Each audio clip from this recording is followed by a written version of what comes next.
What are some interesting life hacks for saving money? Presented by Everyday Reddit. This is not mine, but the 72-hour rule is pretty damn helpful.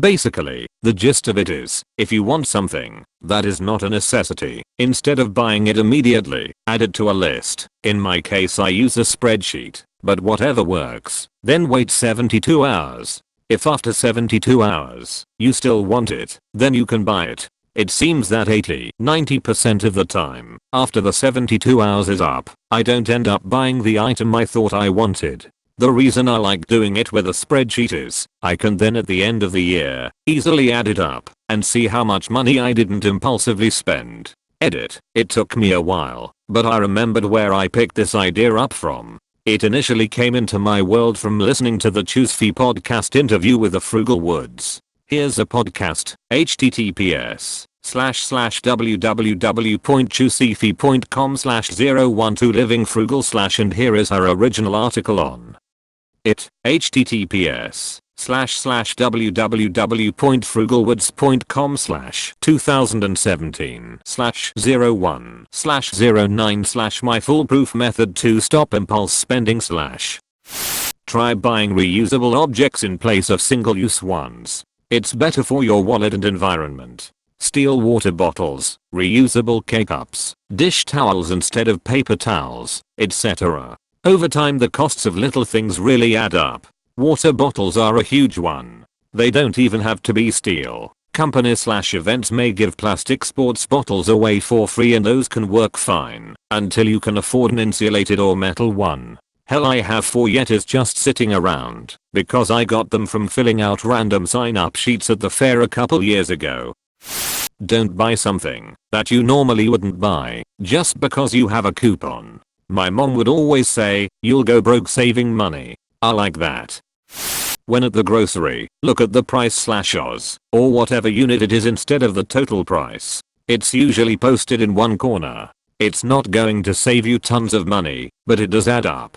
Plus it takes out the guesswork when comparing similar items. Yes, people so often overlook unit price. It matters. Even if it does cost more to buy a larger jar of instant coffee, for example, that's still cheaper than buying the same jar at the rate of the smaller one. Also when buying spices, it's convenient and seems cheap to just get the McCormick or whatever, but going bulk can be like 75% off the pre-packaged stuff and you can get however much you want/need.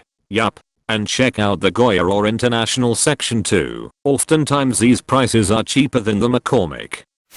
If you can buy a tool to complete a repair for the same price as the repair itself, buy the tool and repair it for free next time. I recently did this with my convertible top. The stitching was coming loose at the seams and a repair was almost as expensive as a new top.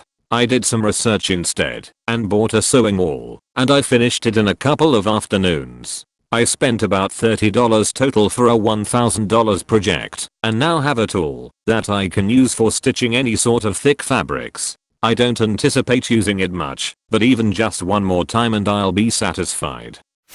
I try to cost things as portions of better or more fulfilling things, that is. A coffee is 1/10 of a new game. 10 meals out is a weekend away, etc. I've also heard to relate it to your hourly rate. So if you make $15 an hour, you ask yourself if the Starbucks is really worth 20 minutes of your time. I've found as my hourly rate goes up, that's much less effective though. Always eat before going food shopping. I only go food shopping when I'm out of food tea_tea. Fill up on water. Only drinking water is a solid one. Soda at restaurants or other drinks add up a lot. That, and if you drink coffee, brew it at home instead of buying it. Drink tea. Use reusable infuser. Same amount of tea lasts a lot longer. You can, and should, use the same tea leaves for multiple cups of tea as well. The flavor profile will change slightly with each subsequent cup, and sometimes the second/third cup is actually a lot better. So the 6th cup.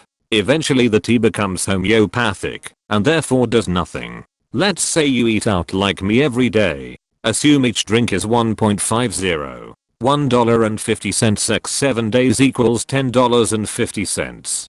$10.50 is already enough money for a decent lunch at a restaurant. 1.50 x 30 days equals $45. $45 would fill up a car gas tank and have some left over.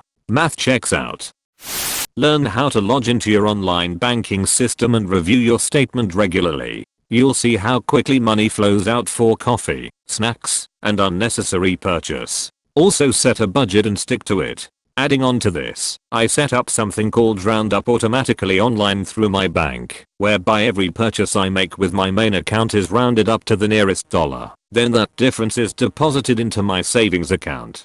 It's worth checking to see if your bank does this as well, as I'll end up saving an extra $20 or $30 a month without noticing.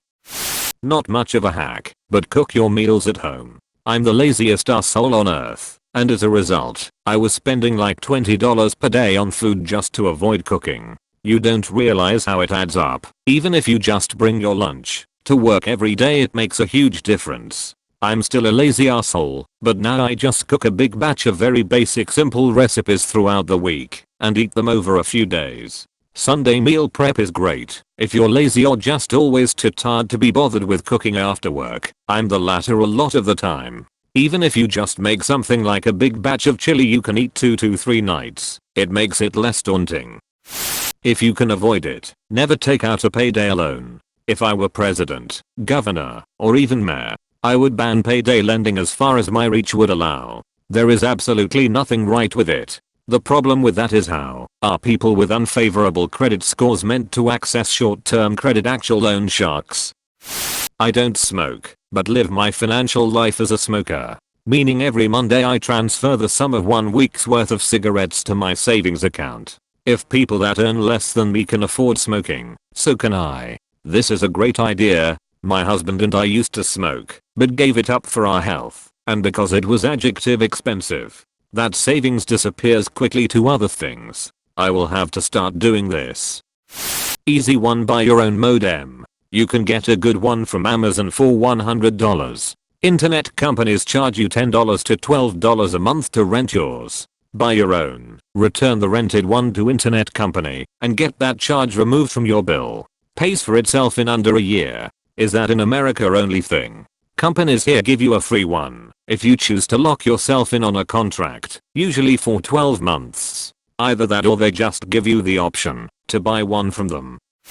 Get yourself a library card. It's not just books, but also movies, workshops, education, software, computer time, music. I've probably saved thousands on all sorts of crap. If it weren't for the library, I probably wouldn't have been introduced to awesome books like American Gods, The Way of Kings, All Systems Down, or The Road. Having fun isn't hard when you've got a library card. Also, I loved All Systems Down and American Gods.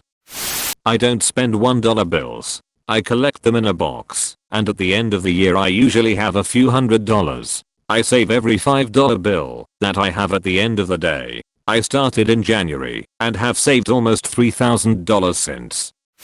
If you have any land whatsoever and you aren't growing at least some your own food, plant a fruit tree, etc. You are really missing out.